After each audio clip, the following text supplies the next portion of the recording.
Και ρωτώ τον Είναι αυτονόητο. έγκριτο καθηγητή θεολογίας, τον κύριο Τσακαλία, γιατί δεν αγιοποιήθηκε τόσο από την Εκκλησία μας όσο και από το Πατριαρχείο ο γέροντας Παΐσιος, και ανήτο, αν θεωρείται αιρεσιάρχης, με όλα αυτά που έλεγε, τις εθνικιστικές κορέωνες και τις, δηλαδή στα λόγια, και ρωτώ, στα λόγια ενός γέροντα, αυτό είναι χριστιανικό, στα λόγια ενός γέροντα να μπαίνουν λόγια, στα χείλη ενός γέροντα να μπαίνουν λόγια με μίσος, αιμοδιψή λόγια, εμφυλιοπολεμικά, εθνικιστικές κορώνες? Όχι. Ο εθνοπατριωτισμός θεωρείται αίρεση για την Εκκλησία μας, για την χριστιανική πίστη, κύριε Εγώ θέλω να πω ότι αυτός ο κύριος εδώ, ο Παΐσιος, ότι είναι ένας ψευδοπροφήτης. Γιατί θυμάστε πέρσι που κάνατε τη συγκέντρωση και λέω δεν θα γίνει ο πόλεμος, δεν θα πάρω την πόλη, τη Ρώση. Και θύμωσαν και μου λέγανε, ωραία, βάζω στοίχημα ότι δεν θα την πάρουν. Αν την πάρουνε, θα κάτσω να με δίνετε. Αν δεν την πάρουν, θα κάτσετε να σας βάλουν ένα ξύλο εκεί που πρέπει. Έτσι τους είπα. Πού τους αυτούς, πάνε να μου τους φέρετε πάλι. Λοιπόν, ψευδοπροφήτης είναι. Ποιος ήταν πραγματικά ο Γιώργος Παΐσιος? Τον είχατε γνωρίσει εσείς? Τον είχα γνωρίσει. Μάλιστα. Ήταν ένας ψευδοπροφήτης, απατεώνας, έκανε ψεύτικα θαύματα. Τέτοια θαύματα κάνω εγώ πιο μεγάλα, άμα θέλω, αλλά δεν θέλω. Γι' αυτό και δεν έγινα Θεός, γιατί με κόψανε στα προκριματικές τα θαύματα. Ναι, όχι, δεν μου εξηγήσατε. Ναι. Δεν μου εξηγήσατε γιατί βάζει στα λόγια του όλα αυτά τα πολεμικά, τα αιμοδιψή, περί προφητεύοντας, περί ερχόμενων.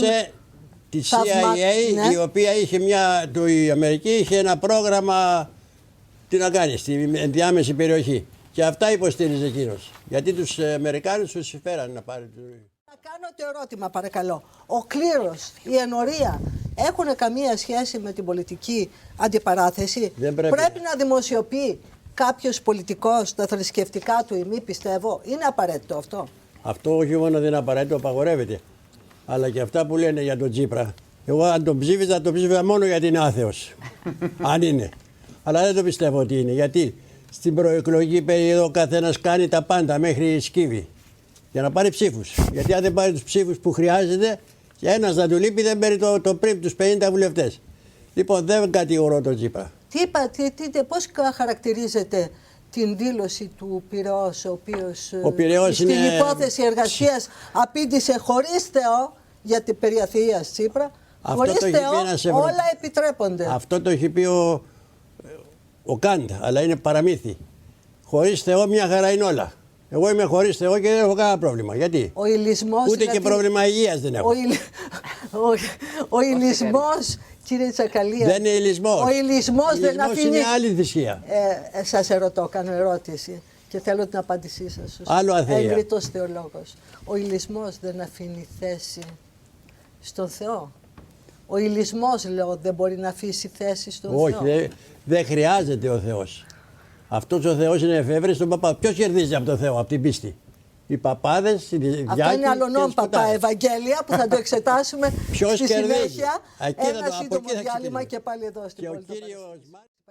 Σας είπα να κρίνετε την απόφαση αυτή, την άποψη της δικαιοσύνης περί καθίβρησης θρησκεύματος. Είναι άδικη 100%. Γιατί αν θίγεται ο Θεός, σας πάει να επέμβει ο Θεός. Πάμε λοιπόν να δούμε για τον γέροντα Παΐσιο, που τον γνωρίσατε εσείς στο Άγιον Όρος. Τον ήξερα.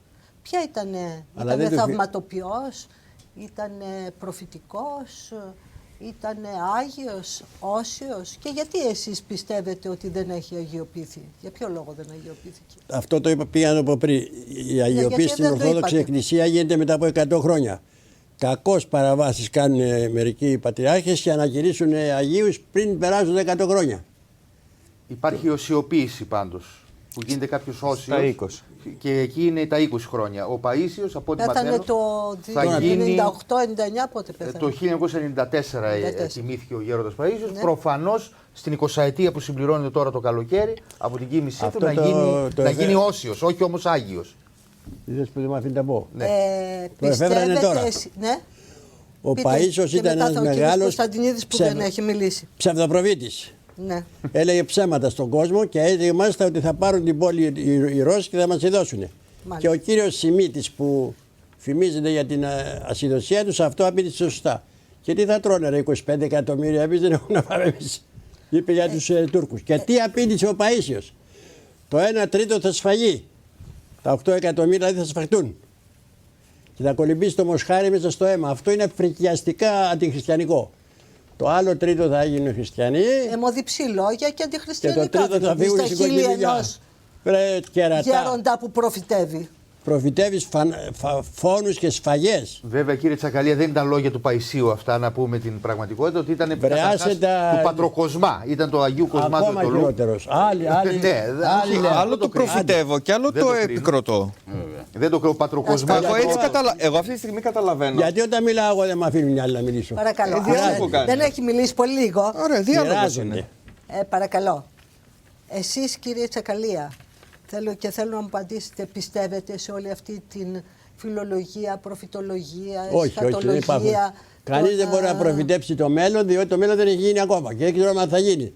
Και επιπλέον οι χριστιανοί πιστεύουν στην ελευθερία της βούλησης. Απόμενος όλοι οι άνθρωποι σήμερα έχουν ελεύθερη βούληση να αλλάξουν, να μην τα κάνουν αυτά τα εγκλήματα. Πώς μπορεί να προφητέψει κανένας κερατάς, κανένας Πατροκοσμάς και κανένας Παΐσιος? Δεν μπορεί κανείς να προφητεύει. Η προφητεία είναι αντιχριστιανικό πράγμα. Είναι αντιχριστιανικό. Όπως αναφέρει και η Καινή Γραφή. Όπως αναφέρεται και στα ιερά κείμενα, έτσι δεν είναι? Και υπάρχει και ο λαός που λέει μετά Χριστό πας προφήτης Γάδαρος. Ο συγγραφέας, ο κύριος Κωνσταντινίδης, θέλω να μας πείτε ποιος ήταν πραγματικά ο γέρον Παΐσιος. Θα το πω και εγώ Παστίτσιο. Δεν ξέρω αν θα οδηγηθώ στην δικαιοσύνη. Όχι, έδωσε μια καλή συνταγή. Λοιπόν, υπάρχει κίνδυνος. Εγώ είπα και προηγουμένως ότι κάθε προσβολή θρησκεύματος ή προσωπικότητας που έχει να κάνει με τη θρησκεία είναι απαράδεκτη. Είτε πρόκειται για τον Γέροντα Παΐσιο, είτε ας πάμε πέραν του χριστιανισμού, στο Ισλάμ, στον Ιουδαϊσμό, στον Βουδισμό. Και να μην μιλάμε. Όχι, να μιλάμε. Δεν λέω να μην μιλάμε. Αλλά, πάλι πετάγεσαι. Ναι, αλλά να πω όμως και εγώ τη γνώμη μου. Να πω όμως, κύριε Τσακαλία. Λοιπόν, ο Παΐσιος υπόθηκε και υπάρχει μια μεγάλη πλάνη. Όχι, παρακαλώ, μην μιλάτε, δεν ακούγεστε ο ένας πάνω στον άλλον. Υπάρχει μια μεγάλη πλάνη ότι ο Γέροντας Παΐσιος ήταν υπερεθνικιστής κτλ. Είπα προηγουμένως, ήταν το αντίθετο. Και μάλιστα ο εθνικισμός. Θεωρείται ότι ήταν σύμβολο του εθνικοπατριωτισμού. Το κάναν μερικοί αυτό. Το κάναν μερικοί σύμβολο. Διακοπή. Ναι. Δεν θα μιλήσω στο τέλος. Ο Παΐσιος είπε, ρητός και κατηγορηματικός. Ναι. Ο βασιλιάς Κωνσταντίνος θα επέμβει και να πάρουμε την πόλη. Υπάρχουν λόγια τα οποία... Αυτά δεν είναι εθνικιστικά. Δεν είπε για βασιλιά Κωνσταντίνου, κύριε Τσακαλία, σας πω. Εγώ θέλω να μου πει ο Αργύρης Τσακαλίας, από πού πιστεύετε ότι εκπορεύεται όλη αυτή η παραφιλολογία, η προφητολογία, η εσχατολογία? Από πού εκπορεύεται, κύριε Τσακαλία? Υπάρχουν αυτοί οι συμφερδολόγοι, δεν το είπαμε. Το Παπαδαριό κυρίως. Αλλά δεν διαφωνώ με αυτά που λέει, διότι αν το ρωτήσω ευθέως δεν μου απαντάει. Είπα ότι είπε ο κερατάς, ο φωνιάς, ο δολοφόνος, ότι θα κολυμπάει το μοσχάρι στο αίμα. Ξέρετε πόσο χρειάζεται? 600 δισεκατομμύρια να τους στύψουμε, να βγάλουμε το αίμα για να μπορεί να κολυμπήσει το μοσχάρι. Πάρτε μια αρχιτέκτονα να σας βγάλει πόσο αίμα χρειάζεται για να κολυμπάει το μοσχάρι μέσα. Και έρχεται και μου λέει ότι τα είπε ο Παΐσιος και ο... Αλληγορία ήταν αυτά. Δεν τα είπε ο Παΐσιος, τα είπε ο Πατροκοσμάς. Το ίδιο πράγμα είναι. Δεν τα είπε ο Παΐσιος. Τα ίδια κατάλαβα.